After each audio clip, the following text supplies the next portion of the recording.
Dan Bapa dan Putra dan Roh Kudus. Amin. Bapa, betapa mengerikan akibat dosa. Karena dosa raja, maka seluruh rakyat, seluruh negara, Yerusalem dihancurkan oleh Nebukadnezar. Karena raja berpaling dari Allah, darimu sendiri. Bantu kami Tuhan supaya kami dijauhkan dari segala dosa. Supaya tidak ada malapetaka dalam hidup kami, apapun bentuknya. Dan bila kami bersalah, kami mohon ampun daripadamu. Terpujilah namamu kini dan sepanjang masa. Amin. Saudara, pada tanggal 25 Juni hari Kamis 2020, dalam bacaan pertama dari kitab Raja-Raja, dikisahkan kehancuran Yerusalem.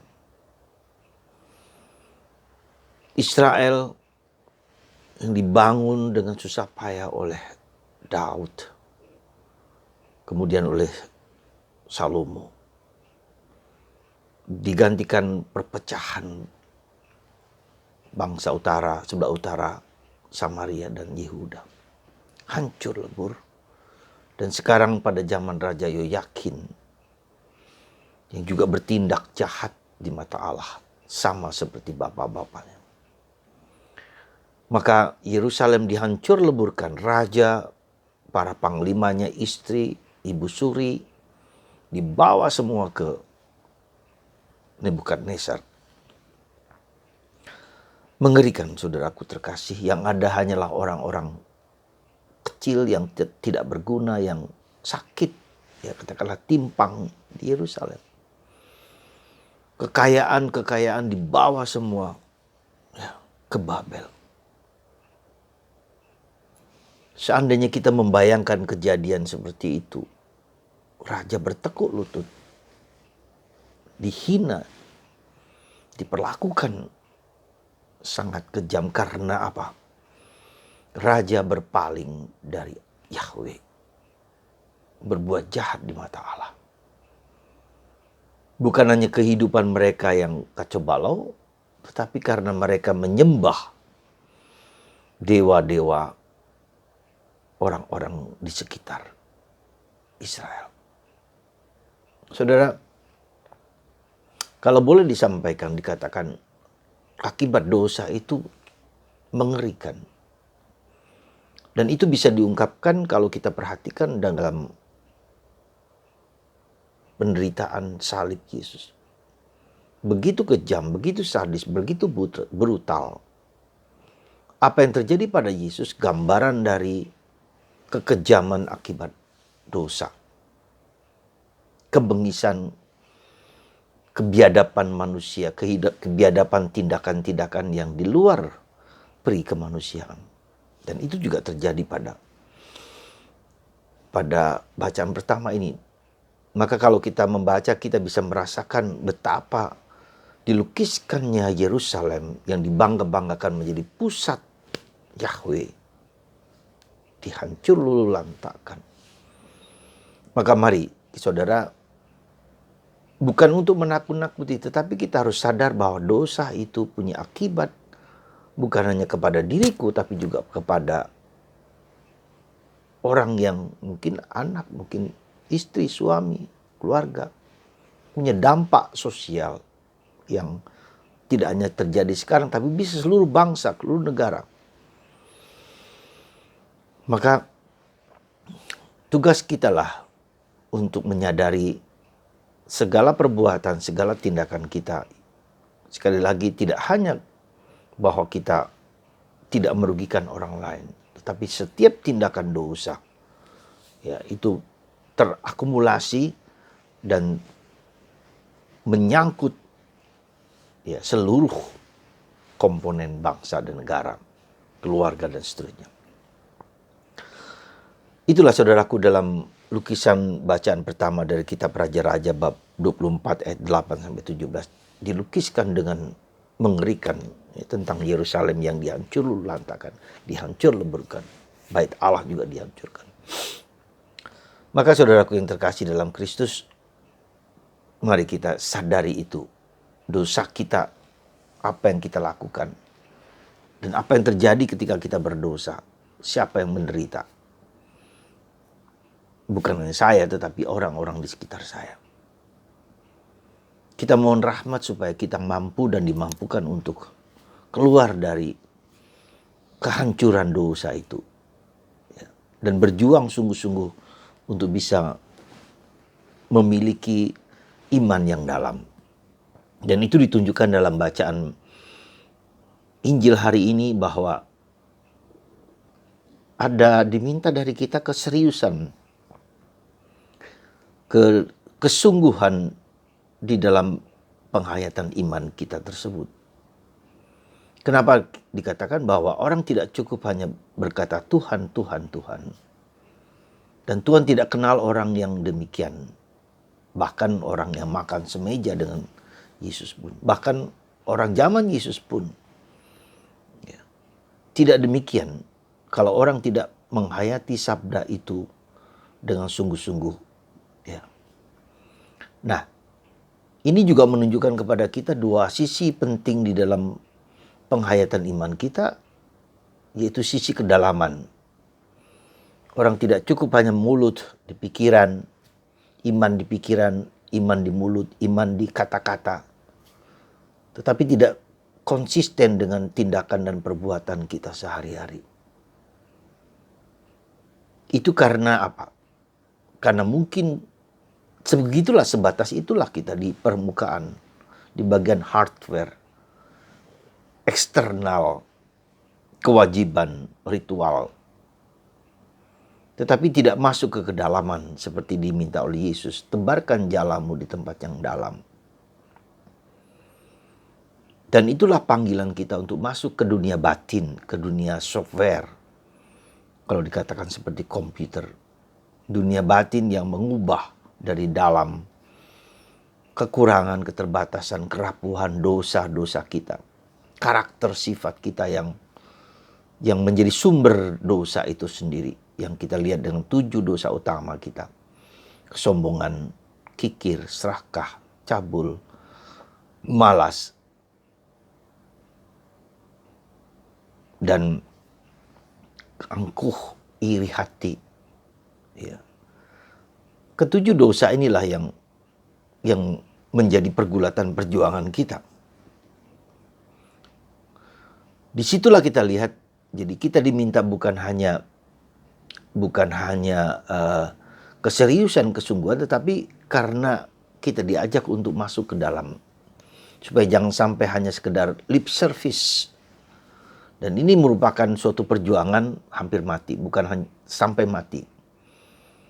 Bukan hanya kami para pastor, juga semua orang, semua saja, ya, supaya kita bersama-sama memasuki aspek kedalaman, ke dalam batin, di mana bersembunyi segala dosa, segala kekurangan. Ya, di mana kita lihat kalau kita perhatikan ada 7 ruangan yang oleh Santa Teresa Avila dilukiskan. Setiap ruangan ada tantangan, ada godaan, ada ancaman, ya, ada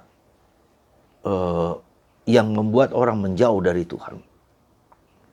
Harus masuk ke kedalaman. Nah, itulah saudaraku terkasih, supaya kita tidak hanya beriman, beribadat, menjalankan kehidupan rohani hanya sekedar begitu saja. Hanya sekedar memenuhi apa yang kira-kira menjadi permintaan, kewajiban kita. Maka mari saudaraku terkasih, bacaan pertama suatu peringatan bagi kita bahwa setiap dosa itu mempunyai dampak negatif yang besar atau kecil, tergantung dari bagaimana kita menghayatinya. Dan untuk itu maka kita dipanggil. Mengapa sulit sekali bertobat? Karena kita seringkali hanya di permukaan, ya, di eksternal, sekedar kewajiban, tidak meresap ke dalam, tidak terjadi proses internalisasi, interiorisasi, penghayatan antara kata-kata, mulut, pikiran, dan tindakan-tindakan kita masing-masing. Maka mari saudaraku, semoga Anda dan kita semua didorong untuk tekun tabah menjalankan semua itu. Ya, dengan apa? Kita sudah jalankan semua kegiatan rohani. Nah, bagaimana supaya kita bisa masuk ke kedalaman? Jujur, di saat sekarang ini orang maaflah kalau dikatakan malas, ya udah bosen mendengarkan banyak hal, ya. Dan kita lihat sendiri, ketika kita diminta untuk lebih serius, kita bosan, kita jenuh, ya. Kita alihkan, kita tidak sungguh-sungguh untuk masuk. Nah, itu tanda kebosanan, itu tanda bahwa kita tidak berani masuk. Dan itu tantangan besar dalam hidup kita. Ketika orang tidak berani masuk ke kedalaman. Dan seperti kata Petrus ketika diminta Yesus, tebarkan jalamu di tempat yang dalam. Petrus bilang apa? Semalam-malaman kami sudah bekerja keras, tidak dapat apa-apa. Ya. Demikian juga kami sudah kerja keras, kami sudah sibuk, sudah berbagai macam hal kita lakukan. Kami nggak dapat apa-apa.